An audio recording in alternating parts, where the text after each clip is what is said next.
They tell you that building a powerful off-grid solar oven requires dropping hundreds of dollars on commercial vacuum tubes and high-tech materials. That assumption falls apart when you look at what a pile of discarded trash can actually do. This is a furnace built entirely from scrap. It easily clears 400 degrees Fahrenheit. That is hot enough to bake fresh bread, heavily sear meat, and bring water to a rolling boil using ambient sunlight. We are going to break down the exact physics that make this extreme heat possible, and then walk through the step-by-step blueprint to build it.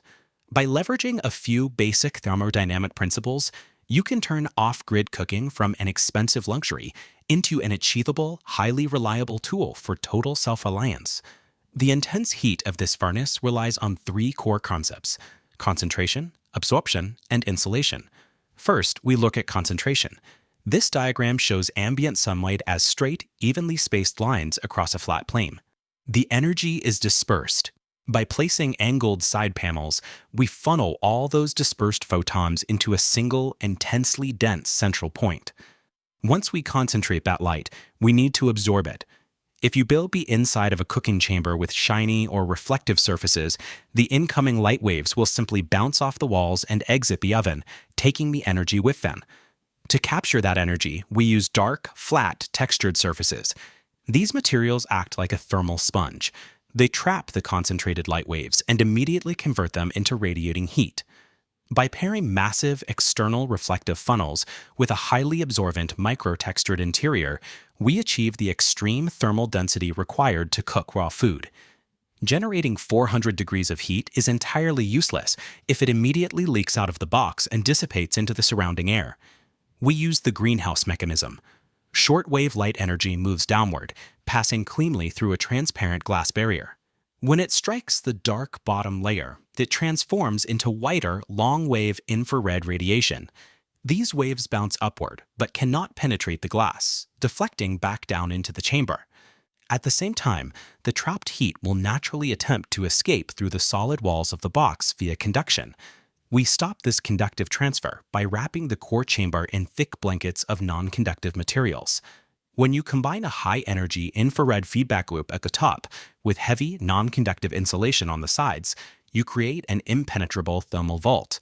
To build that conductive insulation barrier, we need a specific structural architecture.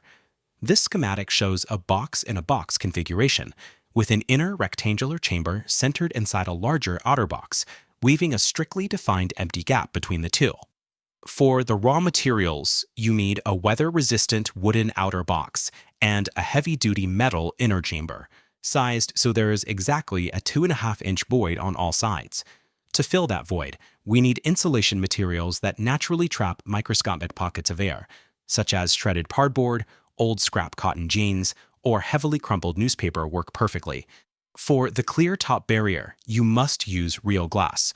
Acrylic or plexiglass begins to soften and warp at temperatures as low as 200 degrees Fahrenheit.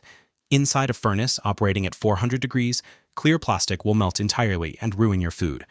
Finally, for the reflective winds, standard crinkled kitchen foil scatters light randomly. You need to apply a roll of self-adhesive mirror vinyl to achieve the flawless, high-efficiency finish necessary to concentrate the sun's rays. Strictly adhering to these exact physical and chemical material properties guarantees the furnace will survive the brutal realities of extreme high-temperature generation. Step 1 of the build is assembling the outer plywood box to match the dimensions of your metal inner drawer. Measure carefully to ensure you leave that even 2.5-inch void around the entire perimeter. Next, resequence the insulation. Pack a dense layer of your paper or scrap fabric across the entire bottom of the plywood box first, and then drop the metal chamber directly into the center. Now fill the side gaps. This requires aggressive physical force. Take a rugged piece of scrap wood and violently ram the crumpled paper deeply down into the crevices. We do this because air is only an effective insulator when it is completely immobilized inside microscopic pockets. By cramming the materials together at a high density, we eliminate large internal air currents that would otherwise cause rapid convective heat loss through the walls. Taking the time to transform loose trash into a hyper-dense thermal wall is the crucial mechanical step that forces all harvested heat to remain entirely within the cooking zone. With the structural barriers complete, we shift focus to the interior of the inner chamber to optimize its surface for maximum energy absorption. Apply a thick, uniform coat of high-temperature flat black paint, specifically rated for 1200 degrees Fahrenheit, to the entire interior surface. You must eliminate every single shiny spot. This rule applies to your cookware as well. Shiny stainless steel or bright aluminum pans will violently reflect your hard-earned solar energy right back out of the glass. To prevent this, apply the exact same matte black treatment to the exterior of all pots, baking pans, and skillets used inside the oven. Once cured, these flawless matte black surfaces work together to aggressively drink in the trapped heat and transfer it directly into your meal. Executing this final surface optimization is the exact dividing line between building a useless, lukewarm box and a roaring, high-performance survival tool. A standard solar box is limited by its small physical footprint. It only captures the raw sunlight that falls directly into its top opening. We can overcome this by attaching reflective wings to the edges. This setup harvests sunlight from a massive perimeter and funnels it into the core.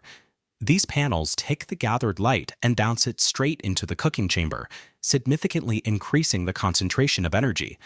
This geometric shift moves the build into the temperature range of a residential oven, creating a high-performance furnace. The funnel array uses 4 identically cut trapezoids. These are shaped from corrugated roofing thowel, providing one rigid panel for each side. To maximize efficiency, the panels must be angled at 120 degrees relative to the flat glass lid. Whether light hits from a low morning angle or high noon, this flare ensures every ray bounces straight down into the core, rather than reflecting back into space. To surface these panels, apply high-efficiency mirror vinyl. Work from the center outward using a squeegee to force the air out, as wrinkles or bubbles will scatter light away from the chamber. If on an ultra-tight budget, aluminum foil works as a substitute. Coat the backing with aerosol spray, weigh the foil completely flat, and smooth with a soft cloth. The finished panels attach to the top edge using heavy-duty door hinges. This allows you to collapse the massive wings perfectly flat for storage.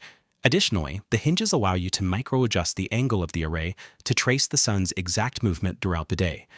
Success depends on surface smoothness and exact geometry. Rigid mounting or sloppy application will limit the furnace's maximum temperature. Next, we construct the lid. A salvaged tempered glass piece is seated inside a heavy-duty wooden frame designed to nest tightly.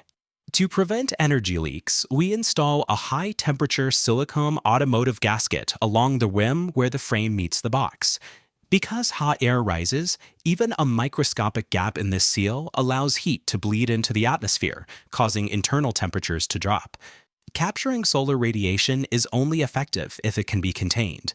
The lid must function as an airtight vault to sustain baking temperatures. We mount heavy-duty toggle latches to the front of the box. These mechanically pull the glass frame down tight against the gasket. Adjustable prop rods with thumb screws on the back and side reflectors allow you to lock the wings into their optimal light-catching angles. To monitor the heat without breaking the seal, we need a dashboard. Drill a hole through both layers of the box and slide the probe of a wire oven thermometer inside. Do not open the lid to check the food. Opening the vault triggers an immediate 50-degree temperature loss. Relying on the external thermometer allows you to maintain the consistent 400-degree heat required for cooking. After preheating in direct sun, the furnace reaches 400 degrees Fahrenheit. That matches standard residential oven heat using only solar energy. We'll test the design by baking a loaf of bread. This requires steady, penetrating heat to trigger the yeast rise and caramelize the crust. Loading the Dutch oven must be done like a NASCAR pit crew. Move with speed and precision to minimize glossed heat. During the 45-minute bake, the only requirement is nudging the box to track the moving sun. Opening the vault releases a cloud of steam, revealing a risen, golden brown loaf. The hollow sound from the crust indicates the bread is baked through, showing the heat was sufficient to cook the dough inside the heavy iron pot. For the cost of scrap screws and vinyl, we have a functional high-output tool. This project demonstrates how discarded materials can be repurposed for practical needs. Combining basic physics with salvaged items, we've built a system that cooks a meal for free, regardless of fuel costs or grade availability.